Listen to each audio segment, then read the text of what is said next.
Welcome back to BCN news. ప్రజా సమస్యల పరిష్కారానికి గ్రామాల్లో సభలు నిర్వహించినట్లు పెద్దాపురం ఎమ్మెల్యే నిమ్మకాయల చినరాజప్ప తెలియజేశారు. కాకినాడ జిల్లా సామర్లకోట మండలం పనసపాడులో సర్పంచ్ చీకట్ల వెంకటేష్ ఆధ్వర్యంలో గ్రామ సభను నిర్వహించారు. ఈ గ్రామ సభకి ముఖ్య అతిథిగా ఎమ్మెల్యే చినరాజప్ప పాల్గొని గ్రామస్తుల సమస్యలను అడిగి తెలుసుకున్నారు. అనంతరం ఎమ్మెల్యే నిమ్మకాయల చినరాజప్ప మీడియాతో మాట్లాడుతూ కూటమి ప్రభుత్వం అధికారంలోకి వచ్చాక పెద్దాపురం నియోజకవర్గ అభివృద్ధికి సుమారు 20 కోట్ల రూపాయలను కేటాయించినట్లు తెలిపారు. ఈ కార్యక్రమంలో పాల్గొన్న అధికారులు, కూటమి నాయకులు, గ్రామస్తులు పెద్ద ఎత్తున పాల్గొన్నారు.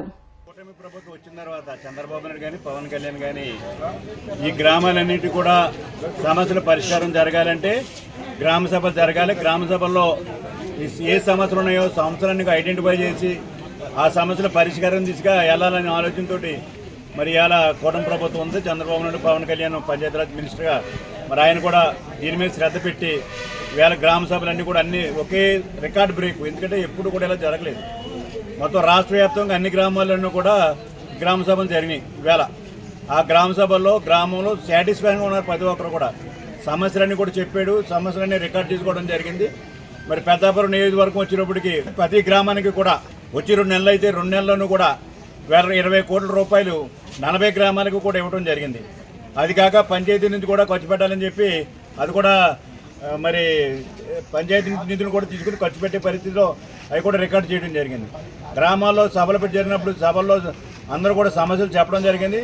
సమస్యల పరిష్కారం తీసి అలాగే శాంక్షన్ చూసి అందరూ కూడా సంతోషించడం జరిగింది.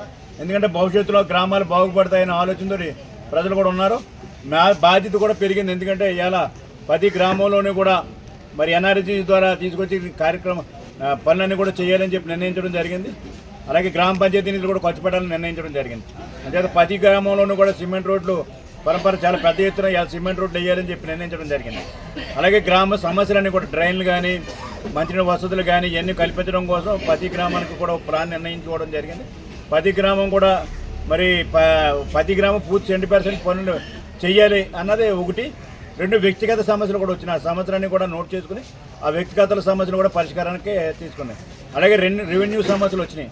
ఆ రెవెన్యూ సమస్యలు కూడా మరి ఇప్పటికప్పుడు ఐడెంటిఫై చేసి అది కూడా చేయడానికి చెప్తాం. ముఖ్యంగా ఇవాళ గ్రామ సభ ఉద్దేశం ఏంటంటే ఈ పంచాయతీరాజ్ సంబంధించి ఏది ఉన్నా, రోడ్డు ఉన్నా, డ్రైన్ ఉన్నా, మంచినీటి సౌకర్యం ఉన్నా, ఏమైనా సరే అవన్నీ కూడా పరిష్కారం చేయాలని చెప్పి మరి చంద్రబాబు నాయుడు గారు, పవన్ కళ్యాణ్ గారు ఆదేశాల ప్రకారం ఇవాళ సభలు నిర్వహించాం. రేపు నుంచే పని ప్రారంభించమని చెప్పడం జరిగింది. పెద్దాపురం నియోజకవర్గంలో రేపు నుంచి 20 కోట్ల రూపాయలు 40 గ్రామాలకి 20 కోట్ల రూపాయల వరకు ప్రారంభమవుతున్నాయి. దాని శుభశోభం. ఎందుకంటే ఇలా ఈ 5 సంవత్సరాలుగా ఒక్క రోడ్డు వేయలేదు, ఒక్క డ్రైన్ కట్టలేదు. మరి ఇవాళ మేము వచ్చి 2 నెలల్లోనే 20 కోట్లు తెచ్చి 20 కోట్లతోటి గ్రామాలన్నింటినీ కూడా అభివృద్ధి చేయాలని ఆలోచనతో పనిచేస్తున్నాం కనుక ఇవాళ పూర్తిగా గ్రామాలన్నీ కూడా అభివృద్ధి చెందాయి. ఈ కూటమి ప్రభుత్వంలో మరి ప్రజల సమస్యలు పరిష్కారం జరుగుతాయని పశ్చిమ గోదావరి జిల్లా ఉండి మండలం ఆర్తమూరు గ్రామంలోని పాఠశాల భవనంపై తాత్కాలికంగా ఏర్పాటు చేసిన రేకులు కూలిన ఘటన శనివారం ఉదయం చోటు చేసుకుంది. ఆ సమయంలో విద్యార్థులెవరికీ గాయాలు కాకపోవడంతో ఉపాధ్యాయులు ఊపిరి పీల్చుకున్నారు.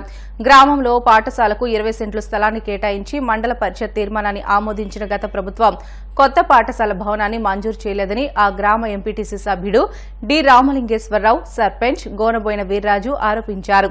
గత ప్రభుత్వం పాఠశాలను అభివృద్ధి చేశామని గొప్పలు చెప్పుకోవడం మినహా చేసిందేమీ లేదని ఆవేదన చెందారు. సిబిసిఎంసి పాఠశాల చర్చికి ఆనుకుని ఉండడంతో ఖాళీ భాగంలో వేసిన రేకు ఆకస్మికంగా కూలిపోయాయని తెలిపారు. ఈ అంశాన్ని ఎమ్మెల్యే రఘురామకృష్ణరాజు దృష్టికి తీసుకువెళ్లి త్వరలో పాఠశాలకు అవసరమైన నూతన భవన నిర్మాణానికి నిధులు మంజూరు చేయాలని కోరతామని తెలిపారు. రేకులు పడిపోయాయని తెలిసిన ఎంఈఓ జ్యోతి, ఎంఈఓ2 వినాయకుడు, గ్రామ సర్పంచ్ వీర్రాజు, ఎంపీటీసీ సభ్యుడు రామలింగేశ్వరరావు తదితరులు పాఠశాల ప్రాంతాన్ని పరిశీలించారు. ప్రస్తుతానికి విద్యార్థులను చర్చి ప్రాంగణంలోకి తరలించినట్లు సర్పంచ్ తెలియజేశారు. ఇక్కడ సిబిసిఎన్సి స్కూల్లో వచ్చి దాదాపు 60 మంది దాకా విద్యార్థులు ఉండేవారు. ఇప్పుడు ఇక్కడ ఉన్న వసతులు సరిగా లేకపోవడం వల్ల అందులోంచి ప్రైవేట్ స్కూల్స్కి వెళ్ళిపోయి ఇంకా 45 మంది విద్యార్థులు, అందరూ దళితుల యొక్క పిల్లలే ఎక్కువ మంది ఇందులో చదువుకోవడం జరుగుతుంది. ఎందుకంటే ఈ గ్రామం చాలా లోనికి సౌకర్యాలు లేని గ్రామంగా లోనికి ఉండడం వల్ల ఇక్కడ అందరూ కూడా బయటికి వెళ్ళి చదువుకోలేని పరిస్థితి వల్ల ఈ రోజుని ఇక్కడే ఉండి గవర్నమెంట్ స్కూల్లో చదవడం జరుగుతుంది. కానీ ఇక్కడ గత ప్రభుత్వం ఏం చేసిందంటే ఎయిడెడ్ స్కూల్స్ అన్నీ విలీనం చేసి మండల పరిషత్లో కలిపేయడం జరిగింది. ఆ కలిపిన టైంలో వచ్చి ఇక్కడ ఉన్న ఎయిడెడ్ స్కూల్లో చదువుకుంటున్న 45 మంది విద్యార్థులకి దగ్గరలో ఎక్కడ 2-3 కిలోమీటర్ల దూరంలో గవర్నమెంట్ స్కూల్ అన్నది లేకపోవడం వల్ల వీరందరూ కూడా ఇక్కడే ఎయిడెడ్ స్కూల్లో ఉండడం జరిగింది. కానీ ఇప్పుడు ప్రైవేట్ సంస్థల వారి బిల్డింగ్ని వారికి ఇవ్వడం జరిగింది. దానికోసం మేము ఎన్నో విధాలుగా గవర్నమెంట్ వారికి పంచాయతీ తరఫు నుంచి తీర్మానం చేసి 20 సెంట్లు భూమిని రాసి ఇవ్వడం జరిగింది. అలాగే మండలి తీర్మానం చేయడం జరిగింది. కానీ వచ్చి ఏ విధమైన హరకత్తు జరగలేదు. గత ప్రభుత్వంలో నాడు నేడు అని చెప్పారు. అలాగే phase 1 phase 2 అన్నారు. ఏమీ జరగలేదు. ఒక్క పని కూడా జరగలేదు. ఈ 45 మంది విద్యార్థులు కూడా చాలా అధ్వాన పరిస్థితుల్లో ఇక్కడ చదువుకోవడం జరుగుతుంది. అది గత ముందు మేము ఒక 10 నెలల ముందు మేము ఇవన్నీ కూడా సబ్మిట్ చేసాము.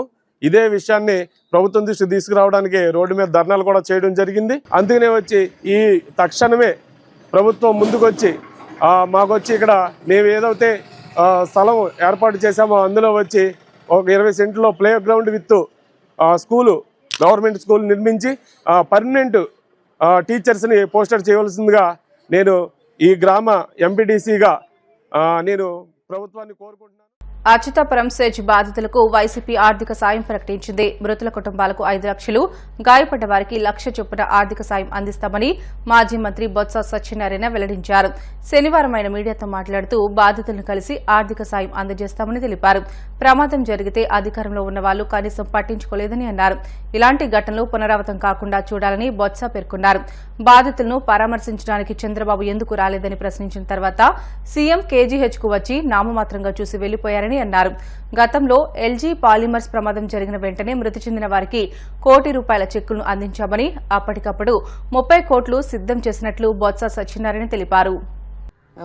ఎంతో బాధాకరమైన సంఘటన మన ప్రాంతంలో ఇంత పెద్ద ఎత్తున ప్రాణహాని జరిగిన సంఘటన ఇంతకుముందు ఎప్పుడు జరగలేదు.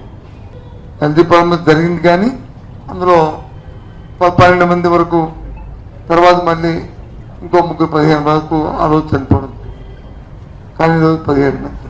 ఆ సంఘటన పడుతున్న రోజున మా పార్టీ అధ్యక్షుడు జగన్మోహన్ రెడ్డి గారు వచ్చి ఎవరైతే హాస్పిటల్లో ఉన్న గాయాల పాలైన ఉన్నారో వాళ్ళందరినీ కూడా వారితో పాటు మేమందరం కూడా వెళ్ళి వాళ్ళని పలకరించి వాస్తు విషయాలు తెలుసుకొని తదుప ఆయన వెళ్తూ పార్టీ తరఫున ఎవరైతే చనిపోయిన కుటుంబాలు ఉన్నాయో కుటుంబాలకి వారితో ప్రగాఢ సానుభూతి తెలియజేయడమే కాకుండా వారికి ఒక్కొక్క కుటుంబానికి ఒక్కొక్క 5 లక్షల రూపాయలు వారికి సహాయం చేయాలని పార్టీ నిర్ణయించింది.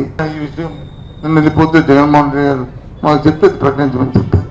దాంతోపాటు ఎవరైతే గాయాలు అయినా ఎవరైతే హాస్పిటల్లో ఉన్న వ్యక్తి ఎవరైతే ఉన్నారో ఇంజూర్డ్ ఎవరైతే ఉన్నారో వారందరికీ కూడా ఒక్కొక్కరికి 1 లక్ష రూపాయలు ఆర్థిక సాయం చేయాలనేది పార్టీ నిర్ణయించింది.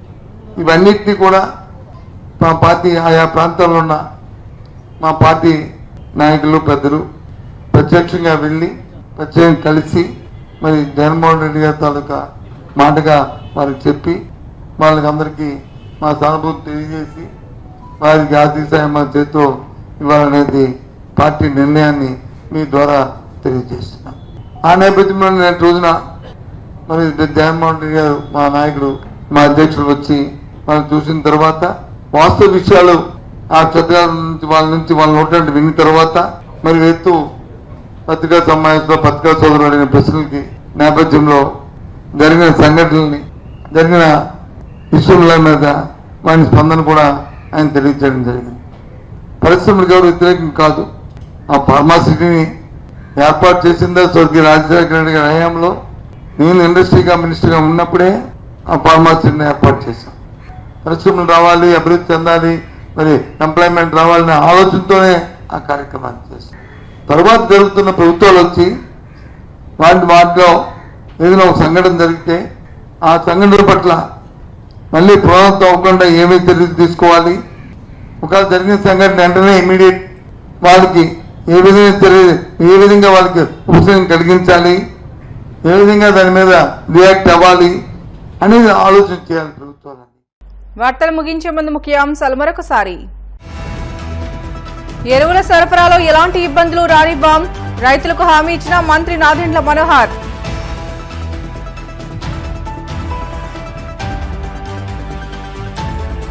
ప్రజలకు స్వచ్ఛమైన తాగునీరు సరఫరా చేస్తాం. అధికారులతో సమీక్షలో స్పష్టం చేసిన పశ్చిమ గోదావరి జిల్లా కలెక్టర్ నాగరాణి.